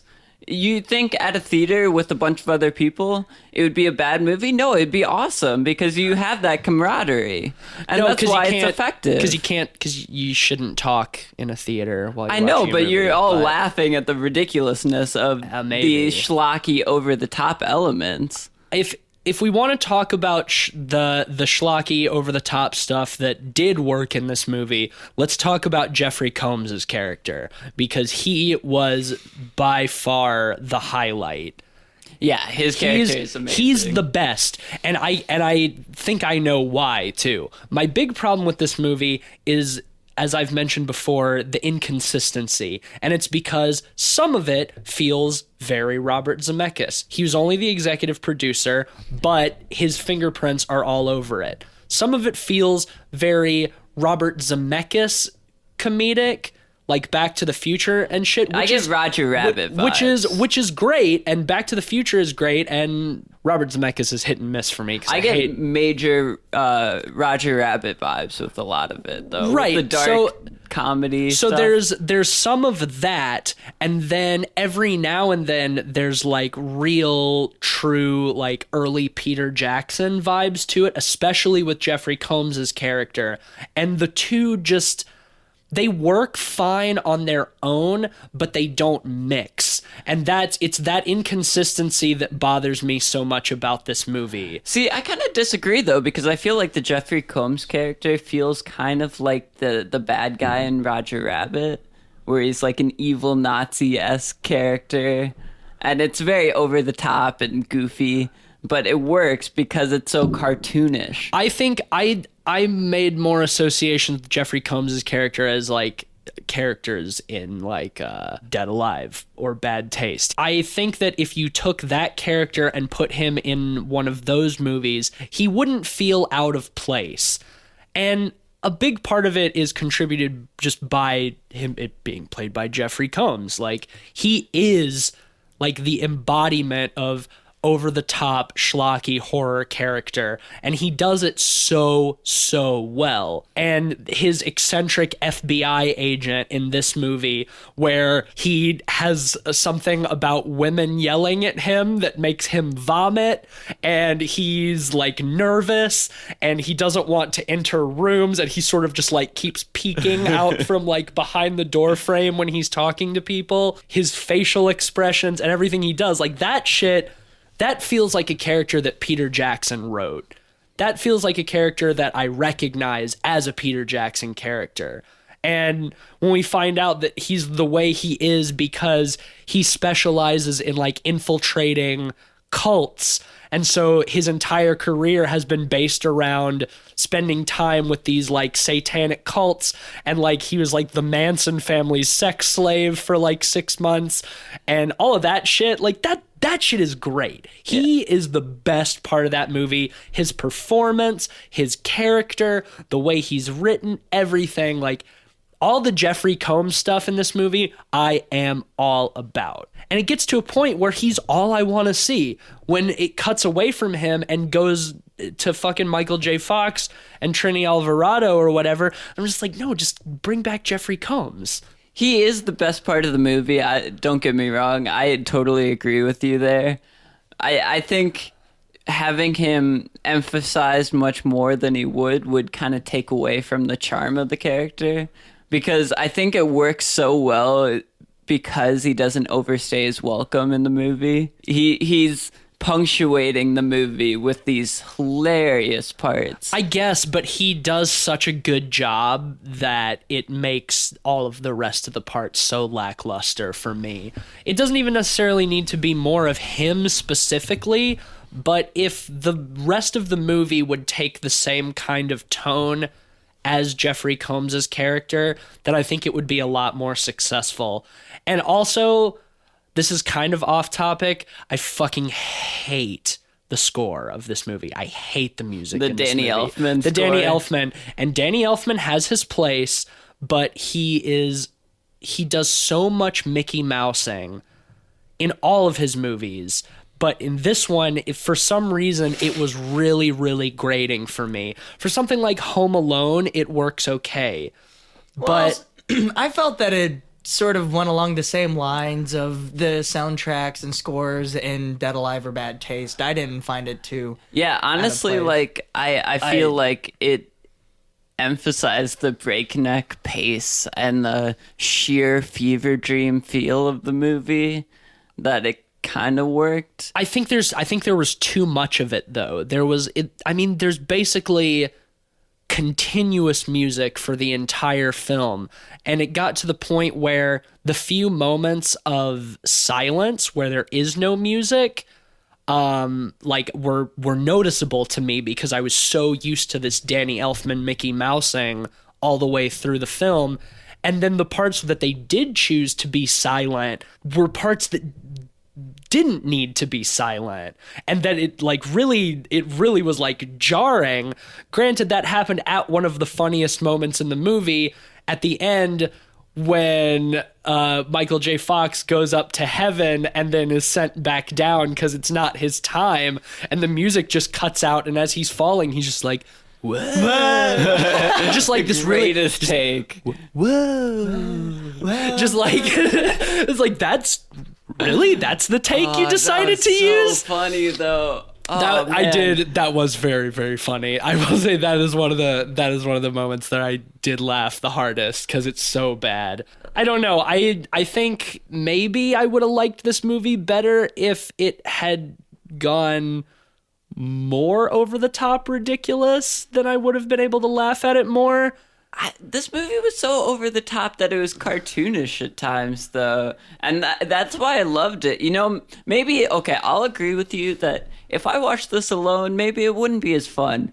But I think this is a great midnight movie to watch with friends, yelling at the screen, laughing. It's over the top and schlocky and campy, but that's why it works. The Jeffrey Combs character is over the top. You know, the ghost characters are arguably, like, the black one is kind of racist stereotype. A little bit, like, yeah. If I wanted to get shot at, they I go moved to through Los Angeles. Yeah, they go through the jail, and immediately he recognizes the first person in the cell. Oh, my God. Oh, and then, like, at the point where at the jail, Michael J. Fox and Trini Alvarado, like, hug, and then he's like, oh man, I don't want to see this. It's like walking in on your parents. It's like, what? They're just hugging. They're just hugging. That is not at all comparable to walking in on your parents having sex. I mean, the dated CG adds to the fun for me, because, like, it's so bad that I think at the time it would have taken away from the movie a little bit, because it would have made the tone feel weird and how serious that felt in comparison to the But at that time, that was like right the peak now, of CG. No, 96? Are you kidding me? No. Like for the time, the CG that they were doing was like. Well, yeah, no, that's why why it would feel bad, because it would feel like good CG mixed with this cartoony tone. Okay, I see what you're saying. Nowadays, because it's horribly dated and ugly and gross and It's uncanny really valley, it works because it's so funny in how badly dated it is. And it adds to that cartoony feel of the movie and schlockiness to the point where it starts working for me. You know, I hadn't really considered this, but maybe the reason that I had such a hard time enjoying this movie is because we watched it immediately after Dead Alive. Like, no break. Yeah, I mean, it's hard to compare the two. Yeah. It definitely is, because Dead Alive is so out there and over the top in its gore and its slapstick that, you know, it's different vibes. You know, both of them are cartoony, but I would say totally they're different in different ways. I think, like I said earlier, I agree that Robert Zemeckis' fingerprints are on this, but I would say it's like Roger Rabbit fingerprints. You know, I think it was around the same time he did Roger Rabbit. I think so. And I was not really thinking about Roger Rabbit when we were watching this, but you are right. And I just think that clashes with Peter Jackson's whole thing. I've said it before and I'll say it again. It's How just, so, though? it's just, because Peter Jackson's early stuff is super cartoony too, super slapstick. maybe it's because this was like a PG-13 rated No, it is movie. rated R. Was it R? But Yeah. it doesn't have the same kind of. Were you missing the gore? Many times I was missing the gore. I think that's part of what makes Peter Jackson's slapstick in Dead Alive and Bad Taste so good, is that it's cartoony, but it's distinctly set aside from cartoons because of how grotesque and violent and gory it is. I think if there had been more of that in this movie, I might have enjoyed it more. See, I think this movie works for me because he distills the cartoony slapstick horror of his earlier films and brings it to a mainstream digestibility. That's what I don't like about it. It's too Hollywood. Feels too Hollywood. I want more I think of- if you took the same source material and gave it to any other director, it would be a disaster. I can't disagree with you on that one. I don't think it's a perfect movie. There's parts of it where it's like, okay, come on, like that's just bad. But Right, and it's also too long. It does not need to be 2 hours. I remember at one point when we paused it last night and Eugene and I both had this moment of, oh my God, there's 35 minutes left in this movie? Yeah. Like, even as much as I was laughing and enjoying roasting it, like, at that point, I thought, surely, like, this is the wrap-up of the movie. Which I will admit, they still do stuff in that 35 minutes that keep the movie going. It doesn't all just slow down. Both his earlier films, they're pretty short. There's plenty of fat that could have been trimmed out of this movie. it still feels like a breakneck pace fever dream, though. I can't think of particular moments where, like, the craziness, insanity goes down and you get a little pause. I think there's definitely a lull after Michael J. Fox takes the ghost guns and shoots up the Grim Reaper, only to discover that it was the ghost of the serial killer from the town or whatever. That was when we paused and we're like, wait, this movie's not almost over? Because it feels like a resolution at that point, and there definitely is a lull. And I thought, like, okay, this is the wrap-up, this is the falling action, we're going to get the credits. And then it does pick up again for the real finale, but there's definitely a lull right there. I think there's definitely a lull.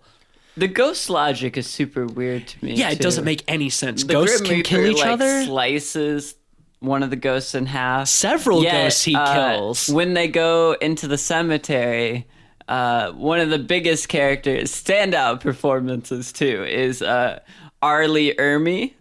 He basically reprises his role as the drill sergeant from Full Metal Jacket. It is the same character with a different name. It's Yeah. exactly the same. Yeah, it's exactly the same. Same style too. He's dressed in the same costume. He's pretty wearing the much. same outfit. Yeah. But he like shapeshifts, and at a point he has like big machine guns in both hands and is shooting at people, and like he doesn't kill anyone with those machine guns. No, but then Michael J. Fox takes those machine guns and shoots up at the time we think the Grim Reaper. And yeah, the ghost logic doesn't make any sense. No. This is full of plot holes, full of fucking plot holes. Which I mean, in a more really serious movie, I would care about that. I'm not really looking for plot consistency in this movie. I shouldn't be going into this movie looking for any sort of intelligent plot. Oh, but even then, with his earlier films, and I hate to keep going back to them, but I think they're just still so well constructed. Even with bad taste, the fact that there wasn't a script, why, as an audience, should we be okay with laziness and no actual effort put into trying to tell a cohesive story? Why should we just have to accept plenty this? of plot holes in both Bad Taste and Dead Alive, though. Come on. Like, Dead Alive, for example, the guy who's bringing back the Sumatran rat monkey is killed immediately. How do they bring the Sumatran rat monkey? Well, because he has scene, where they sell the monkey. He has people helping him, the locals who helped him capture it, and they still want their money, so they take it to the airfield and ship you it don't back. have any inconsistencies that betray the film. Not like this. It's like with when we find out that the Grim Reaper character is actually Jake Busey. We think he's able to kill the ghost he murders beforehand because he's the Grim Reaper. But then he just turns out to be another spirit, and they don't really explain why he was able to do it then, because we see he has an old cowboy ghost that's shooting off bullets, hits one of his pal ghosts in the head, and he's still fine. And yeah, that's true. So why does Jake Busey's ghost end up causing mortal damage to these ghosts? And what happens to a ghost when it's killed? Well, I guess they go up to heaven. Or the other side or whatever. Right. I want to mention the greatest line in the movie. It comes from Jeffrey Combs. What is it? With the Uzi line. Oh yeah. Fucking Michael J. Fox calls Jeffrey Combs an asshole, to which Jeffrey Combs replies, "Yes, I'm an asshole with an Uzi." And he just pulls an Uzi out from under his coat. Shoots him up in the side, and Michael J. Fox survives it. But it's like he gets, a couple bullets shot into him. Yeah, well, he dies, and then... Well, yeah, he gets sent back from heaven. That's when he goes up to see his wife, and she's like, "It's not your time yet," and then pushes him. Go fuck other women. And he's like, "Whoa." Well, yeah, that's another thing, too. And I know I brought this up when we were watching it, is Michael J. Fox knows that his dead wife is waiting for him in heaven and watching him, and still, immediately, as soon as he is brought back to life, he starts fucking Trina Alvarado. He got the hall pass from his wife. She said, there. "Now it's time to start living." So yeah, he was gonna. Oh, okay, that's the hall pass. That's the hall pass. All right. Well, do you think we should just move into ratings? Yeah. I think we've explained our positions on this movie enough. For me, the charm of Peter Jackson's earlier films is lost a lot because of this. It feels honestly more like a mediocre Hollywood production to me than it does a Peter Jackson film with an increased budget. I won't say that it's a movie without any positive qualities, because there are fun moments to it. There's stuff to be gained, sure. Yeah, but certainly compared to his other films, it is hard to put it at the top of the list. So for me, I think I'm going to have to give it a 2.5 out of 5 pots. Yeah, I understand where you're coming from, Ben, and I understand your arguments about why it works for you, but for a lot of those reasons, it just doesn't work for me. And I think Eugene hit the nail on the head. The charm of movies like Bad Taste and Dead Alive is just it's just lacking. It's just not there. It starts to come back a little bit with Jeffrey Combs, but then it's sort of wrenched away again. And so there is stuff to be gained. And if you watch this with a group of friends or turn it into a drinking game, this would make an excellent drinking game movie. I do truly believe that. Then yeah, you can probably have a good time with it. But if you're just trying to sit down and relax and watch a movie and just sort of like unwind, I don't think this is really the movie to do it with. So for that reason, I'm going to echo Eugene and say 2.5 for me. See, I want to emphasize there's a big difference between an effective movie and a fun movie. I think this movie works for me because it's so silly and so over the top, and it's a perfect midnight movie in that, it works much better with groups. There's huge potential for audience interaction with laughing, yelling at the screen, all of that stuff.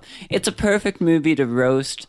And sure, it has its lulls, and, it's not a perfect movie by any means, but it's such a fevered dream of a movie. Jeffrey Combs' character is a perfect example of that. It's one of those times where the dated CGI actually elevates it a little bit for me because it makes it more cartoonish and silly and goofy. I think all of the elements of Michael J. Fox being such a piece of shit work for it in that respect too, because he's just a drunken shithead. There's so many elements of this movie that are so funny, and maybe it wouldn't work if you were like trying to take it seriously and sit down for a quote-unquote good movie, but it is an entertaining movie. It is effective because it's so funny, and so I'm going to give it a 3.5 out of 5, All right, well, that gives us an average rating of 2.8. Watch it with your friends when you're drunk. Yes, watch it with your friends when you're drunk. That's maybe the best recommendation you can give for this movie. Yeah, because you'll have a good time watching this movie with friends. I guarantee that. Probably. Like, even if sober, with other people, you're going to be roasting how bad the CG is. Right, you're well, we weren't drunk, so... The stupid characters. Michael J. Fox's awful driving. Anytime Michael J. Fox is a bad driver, take a drink. Anytime fucking one of the ghost sidekicks does something that could be considered a racial stereotype, take a drink. Anytime the special effects are so bad, you feel like taking that you have anytime that the special effects are so bad that you have a visceral physical reaction to them, which did happen to me a few times. Then take a drink. Like, you could definitely turn this movie into a drinking game, and frankly, I don't know if I would ever watch this movie again without playing an accompanying drinking game. Right. All right. Yes, before we reiterate ourselves too much, why don't you tell us what our game for this episode is, Ben? So this is a little change of pace. Now that Peter Jackson is done with Lord of the Rings, I want you guys to imagine a new horror movie that Peter Jackson can do, preferably either a remake or a reinterpretation of old material. So a pre-existing horror franchise that Peter Jackson takes over, essentially. Yes. The only reason for that is it limits the opportunities for ideas. I want to hear what you think would be the best take on old material that he could do in the vein of, Dead Alive or The Frighteners. I'll give you like 5 or 6 minutes. You can figure it out, write a little pitch to yourself, and then I will be the Hollywood executive, and I'll pick the movie that gets greenlit. All right. We will be back.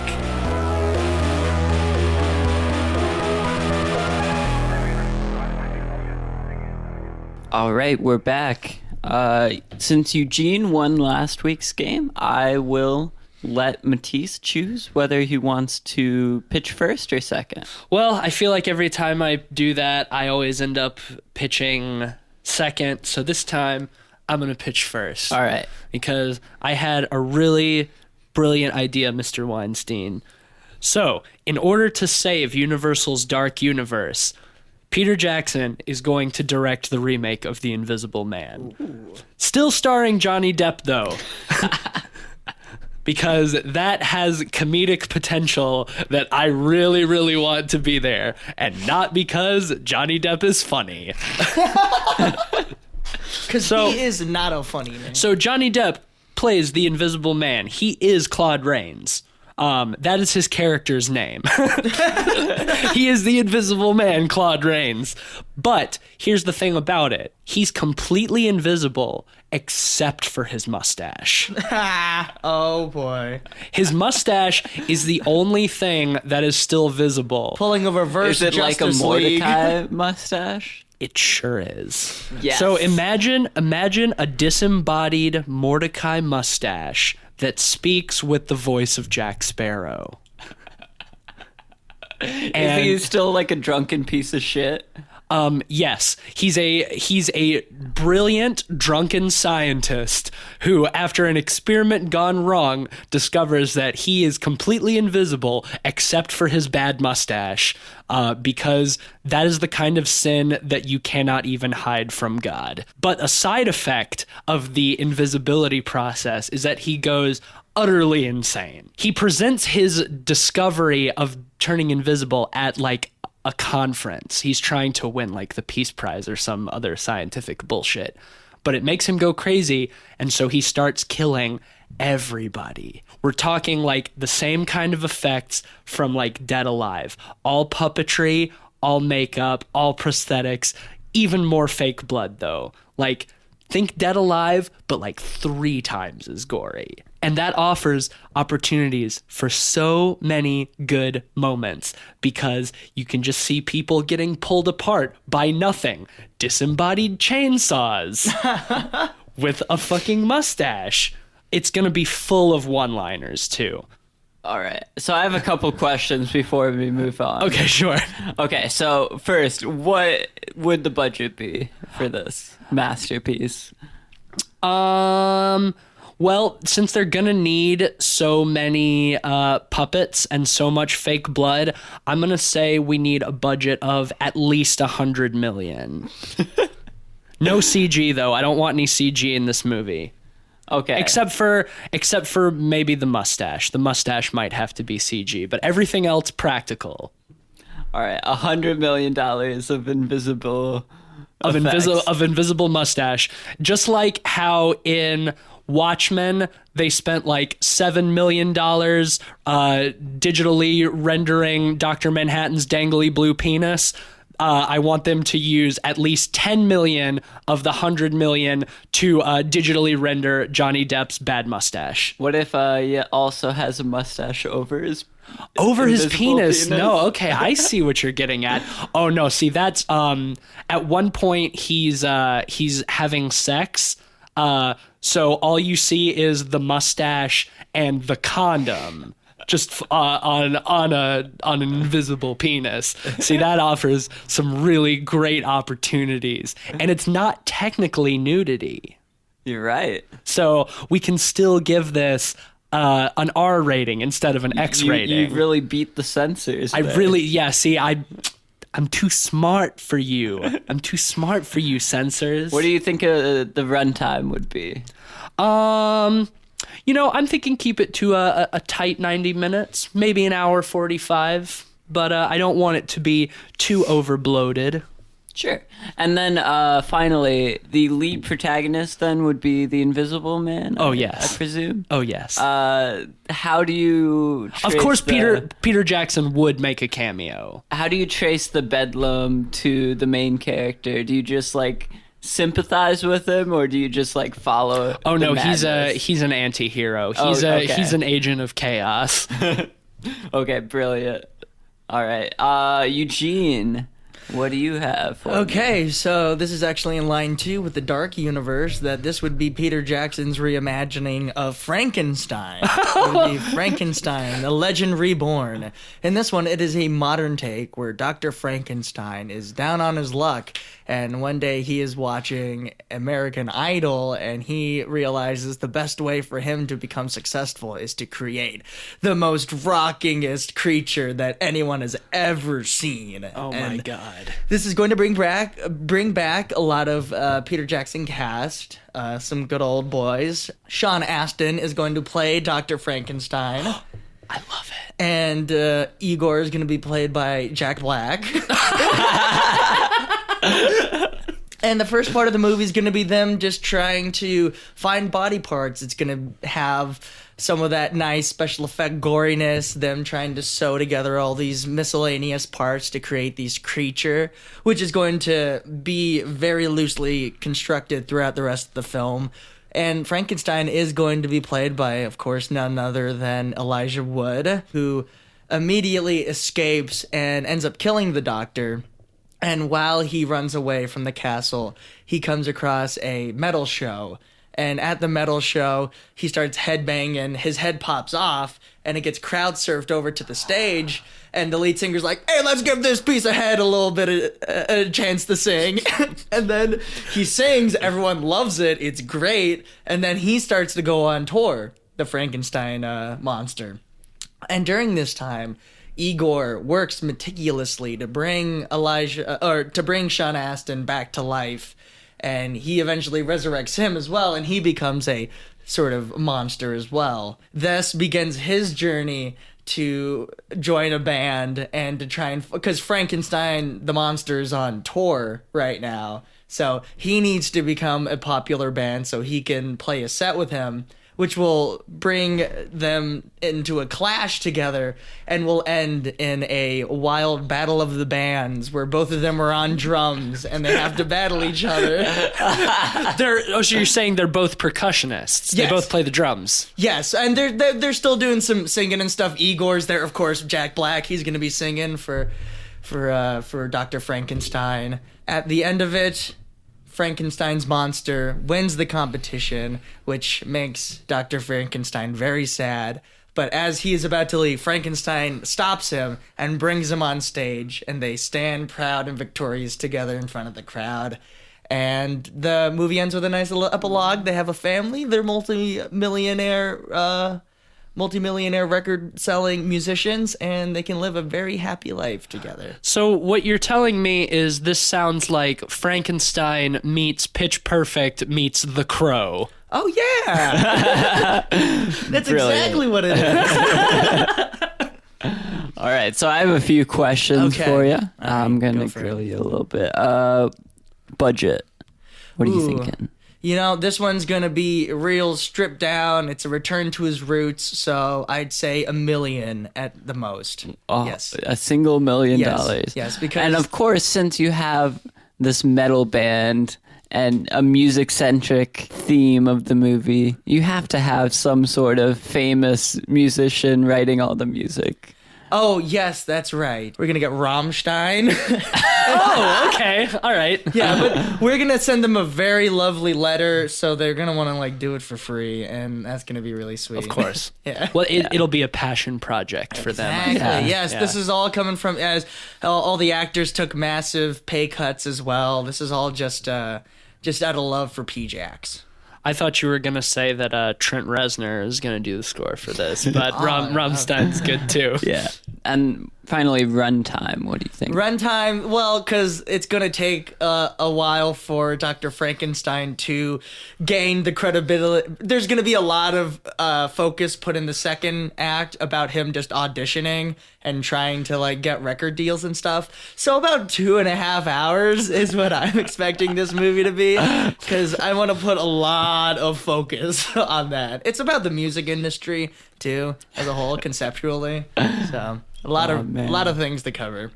Man, this is a tough call. I'll go through both sides, pros and cons a little bit here. Matisse, I love Johnny Depp and his invisible mustache. Or his visible. His visible mustache. His very visible Mordecai mustache. Yes. Being the only thing you can see. I love the $100 million budget for it. I think that's very fitting. The one critique I would have is I feel like it's a little light on plot right now. Yeah. You have the very big ending set piece. I'm a big picture guy. And then Eugene, I love the storyline you got going. Sean Astin and Jack Black especially is perfect for Igor. I found it really funny that both of you were going for the Dark Universe. Well, they need all the help they can They get. do, and I think Peter Jackson's the man to save the Dark Universe. I think so.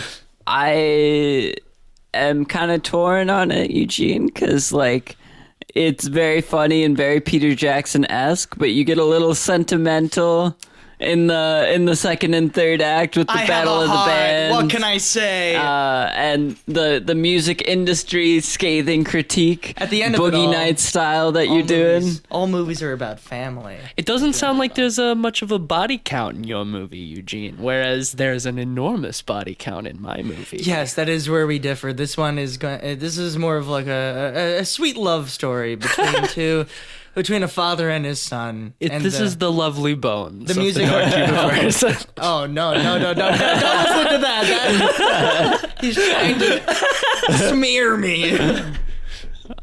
Well, in terms of the movie I would want to see, well, Eugene, it sounds very entertaining seeing this 2.5 hour long Battle of the Bands. I think it would drag a little bit in the second half. Wow, you don't know that. You don't know that at all. I'll say Matisse, you get this one. Yes.